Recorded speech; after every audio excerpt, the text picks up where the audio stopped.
Dumelang, guys. Good morning. I gotta pee. Hold on.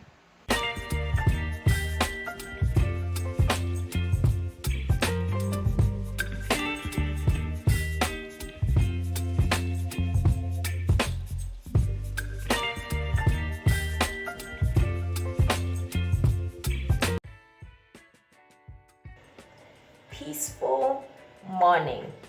Yes, the kids have gone to school. If you're new to my channel, I don't have kids. I mean the kids that live around here. They'd be driving me crazy. But anyways, if you're new to my channel, I am Reneilwe Sehlake. I also go by the name Rainy. And well, we have finally made it to a point where we are DIYing something for the first time this year, and I'm excited because I should have done it a long time ago, and I just didn't. I got the materials, but just didn't. So we are gonna do that today. It's currently past 7 a.m. Is it? I'm not sure, but surely most humans should be at work today, right? Makes sense, because I'm about to make a noise. And I'm thinking of just doing it this morning because, well, it is what it is. But here is the concept, if you didn't know what the concept was. Did I just greet the new people on my channel and not the loyal subbies? Welcome back, guys. Welcome back. So, I'm ashamed of myself. Why didn't I greet everybody? What is this? I go away for a month and I suddenly forget manners? Ooh. Anyways, yeah, let us get into this DIY and let's throw up a few inspo pictures here for you guys. Right here, a little bit here, and a little bit up here maybe. And that's what we're trying to achieve, basically. A nice live edge wood concept as a frame, but I don't want to eat too much space into my mirror because I am going to be gluing this onto my mirror. So yeah, that's what we're going to do. What time is it? Can I make a noise already? It's 7:35. I gotta wait for 8. So it'll be a perfect time to eat. Yeah, let's try eating. Oh, you're so heavy. Oh my goodness.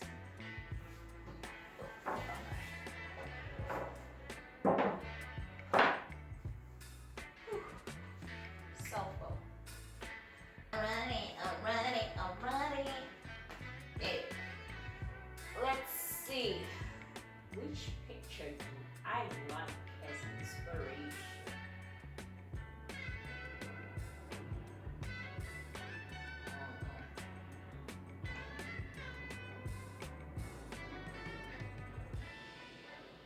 How about I try and go the brain?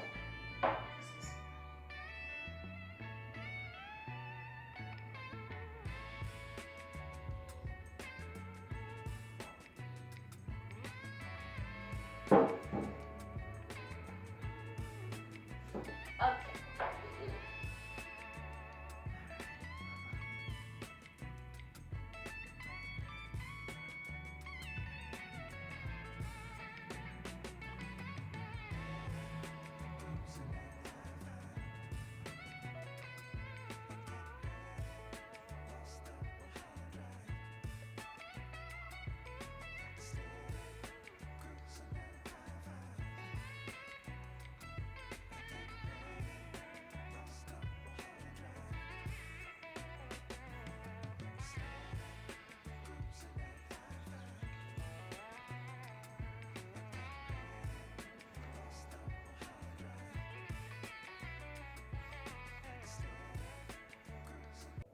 So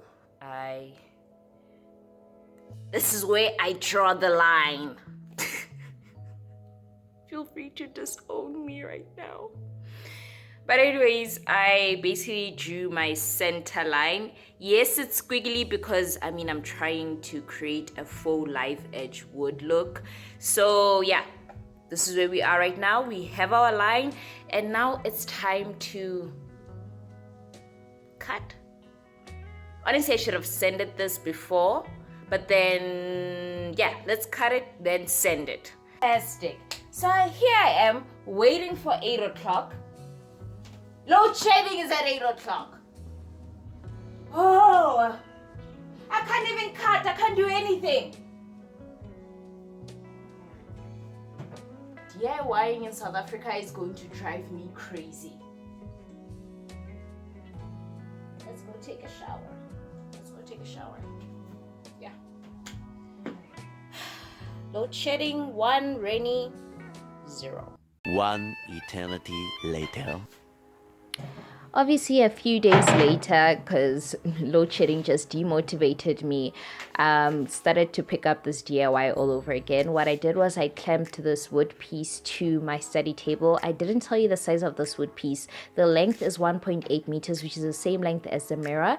And then the width is 10 centimeters and then 10 or 12 centimeters. I'm not sure. I think it's 10, and then the thickness is 2 centimeters. So what I'm doing now is I'm taking my jigsaw and I'm tilting the metal piece, which is the base of the jigsaw, tilting it to 30-degree so that I can cut it at 30-degree angle. This is gonna give that nice slope that a live edge wood usually has. If you guys have seen that, live edge wood has this nice beautiful slope on the edges, so we are gonna create that ourselves. So obviously you can get live edge wood and buy it and then cut it in the middle and then stick it to your mirror, but live edge wood can be very expensive. You're looking to spending around 800 rands to above thousands just for the length and the width and the size and all kind of stuff. So we are DIYing our own live edge wood because it's far more affordable, and this wood piece cost me less than 300 rands. So I don't want to lie, cutting this piece took my hand out. Like there was so much vibration in my hand was painful, and I had to learn different ways. And as soon as you get to the knot of the wood, the wood does get a bit hard, and then the blade does overheat now and then. So what I'll do is I would stop cutting, like turn off the jigsaw, wait for it to cool off a bit, and then continue cutting. So if you see me tilting my head looking underneath, it's me checking to see if the blade is not going to cut my table, because remember we are cutting at an angle, so I don't want to cut my study table. So this involved me rotating the wood 10,000 times just so I don't cut my study table, and depending on how far I was with my cut, it'll need me to unclamp the wood and rotate it and place it in a way that it will be comfortable for me to cut and safe for me to cut, and also lead to me not cutting the study table.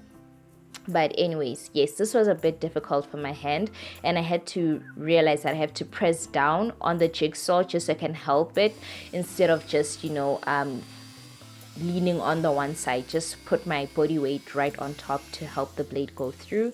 And once that was done, I was so excited. My hand was painful. It took me about 20 minutes or so to cut this because it was so hard. And I would definitely give you a heads up that cutting around the knots was a bit difficult. The black parts is because the blade was getting too hot, as you can see. But then anyways, I think I was using the wrong blade, so you should use the right one. Do as I say, not as I do. And then we just sanded this piece with 220 grit sandpaper because the wood was already smooth. And then now that we have that done, it's time for us to protect our workspace with this drop cloth. I've had this drop cloth for I think about 2 years now. I just keep reusing it, and we're just going to stain our wood piece or our frame part of the mirror.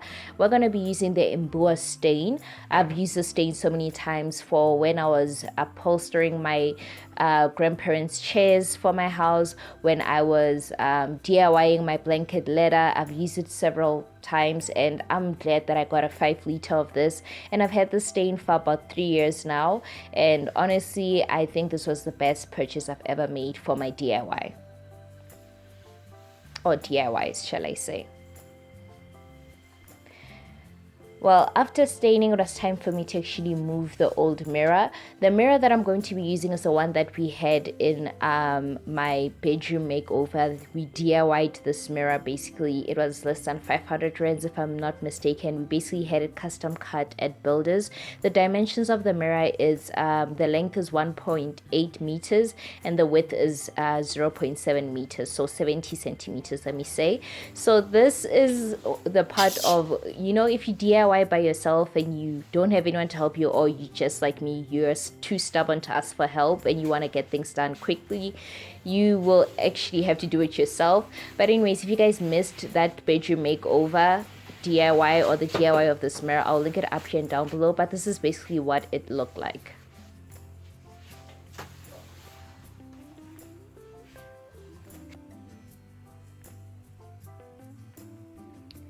So as the years went on, I wasn't too, I was a bit aggressive with the mirror, so I broke the one side of the frame. So now it's time for us to remove the rest of the remaining frame. We attached this using hot glue, yes. And then if you guys look at the bottom piece, I did it off camera, but I actually glued in the bottom board to the mirror. And if you see the white pieces in between, it's because in the initial DIY, I will link that video up here and down below so you get what happened. But I tried to attach this with double-sided tape, and that was under somebody else's advice that I should do it that way. And then at the end, I ended up using some contact adhesive. So that's what I'm going to be using today. I'll be using no-nail glue. You could use construction glue, but what I'm doing now is I'm just checking if this mirror is level by the way I have, you know, lifted it up, so that when I glue the sides or the frame of this mirror, I don't glue it while the mirror is basically tilting upwards or downwards, because it might affect how the mirror is gonna sit at the end, or it might make the frame pop off because it's tilted in a different direction when I finally stand the mirror up basically. So I'm using this no-nail glue. This is my trusty glue. It's slightly techy. It gives you a little bit of work time with it, but you have to be slightly fast. I like it for that, but it's also a con in a way that if you place it in an incorrect way, it can give you a bit of a hard time. So what I'm doing now is I'm just sticking the frame on, and then I'm clamping it down just so it dries. I did leave this to dry for about 24 hours. The following day, that's when I came in and I moved the mirror around. Yes, I could have moved it within the same day, but I just wanted to give it enough time to cure. So I just want to take this moment to thank you guys for watching this video. If you're coming from TikTok, thank you for the support. I do hope you stick around for longer and you check out my other videos that you might be interested in. And if you are a new person on my channel, I'd love to say welcome, and I hope you guys are enjoying this video. And don't forget to give it a subscribe. It really helps out my channel. And if you guys enjoy this content, there's more of this content coming on my channel, so don't forget to subscribe.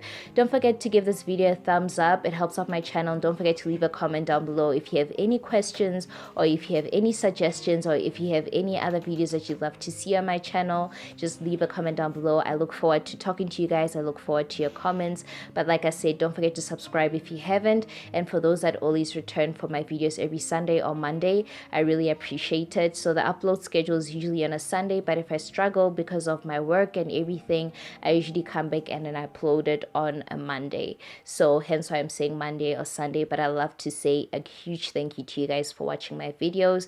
So what I did was I just clamped the last bit of the frame on this side, and I let it dry for 24 hours, and then I moved the mirror in place the following day.